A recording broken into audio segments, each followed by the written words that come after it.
morning journaling sessions. Sometimes it's in the evenings. He's like, don't look.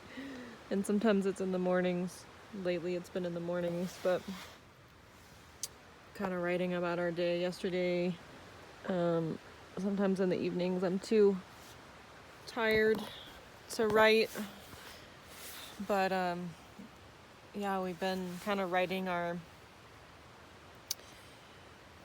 just kind of like a story of the day and maybe what we observed that we've been seeing, or something new, or like something curious, and thoughts and the sort of ethereal, philosophical thoughts that come about too from our observations and like sort of time walking.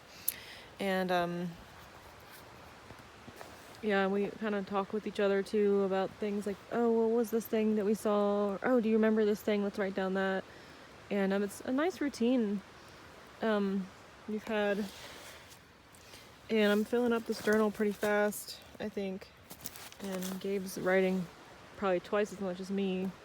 And he has he has some, I don't know, he has a cool way of creating stories. But right now, where are we right now? Do you figure out what fork we're on? North Fork, Swan River. North Fork of the Swan River. We just crossed Georgia Pass yesterday, and then we got naked and jumped in the creek. Yeah, it was pretty sweaty and hot. We didn't get here until like 7 something last night, and just like got in the creek, and that was great. And I got a bruise like on the ball of my foot. Really? Has that been there for a little bit? Just was walking barefoot and stubbed my foot on a rock, so I gotta take advantage of the cold water. Yeah, it's pretty freaking cold. I'm still getting used to like getting all the way in these cold, very cold, snow melty streams. But so what fork of the Swan River again?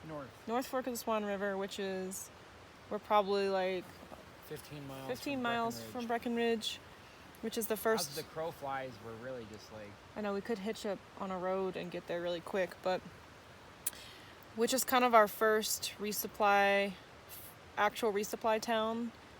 So we intentionally took a lot of time in the beginning without a resupply, just to really be out here without like much interaction with town world, the outside world. I kind of feel weird about like creating a duality about like we're out here and then we're in, like Babylon and the nature or something, because it's all intertwined as the same thing ultimately.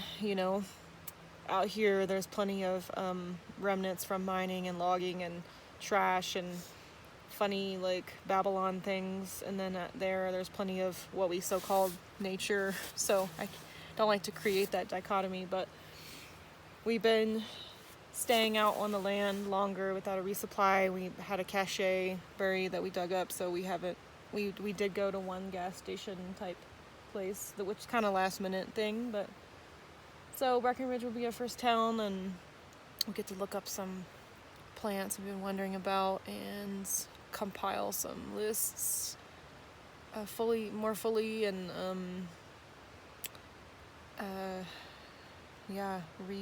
re-up our food. And we're so close.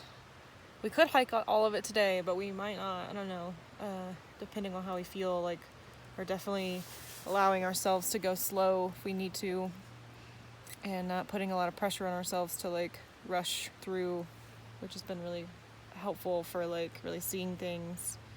So we've been doing some days, like I think 14 miles is probably the longest we've done. It really just depends on the water. Yeah, like, the water. We had plans on how to camp and like how much time, but really it's the land that kind of determines and like the availability of water and how much water you're willing to pack, which is so heavy. It's not really fun to pack extra water if you don't really have to. So just like hiking as there's water, like camping where there's water, and maybe having to hike a little extra to get there. But yeah, dry camping, there's plenty of that around, but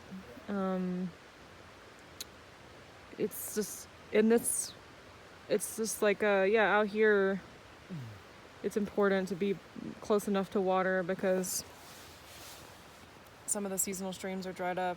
It's been a dry year and it's dry out, and I mean, you could bring enough to camp somewhere and have it enough for nighttime cooking and morning cooking and hiking out, water to drink. But yeah, so sometimes we're trying to make our way to a creek. And it's best because like the plants are in the creek. It's just like really nice being in the riparian areas and like nice and cool and just like hanging out, you know. Yeah.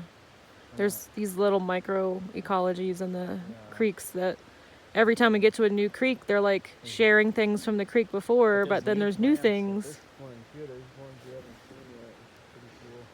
Yeah. Totally. So, kind of a little bit of our morning.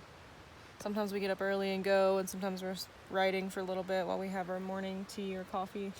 But it's really sweet to kind of reflect like this. We plant at our campsites, have like a bag of like little lily bulbs that when we get up and go, we'll like just, especially around the creek, we'll just like plant a bunch of lilies, you know, or like planting our favorite campsites. So we come back one day and there's more food there. Some spots we feel like we have more of an impact. Like this one is really already worn down, but there's some campsites that are a little more, you can really tell we were there, so we really try to plant those. Yeah, like our first night, we kind of had to like camp on top of a bunch of plants, but when we left in the morning, we planted like blue dicks and like onions or garlic? Both. Naughty onions. And then yampa, you know, so like that little patch that we kind of like trampled a little bit, we just like covered it with lily bulbs, various lily bulbs, and then yampa, you know, so it's like, it's kind of a, push and pull kind of. Well, we're gonna get back at it and keep writing. So I would say hi.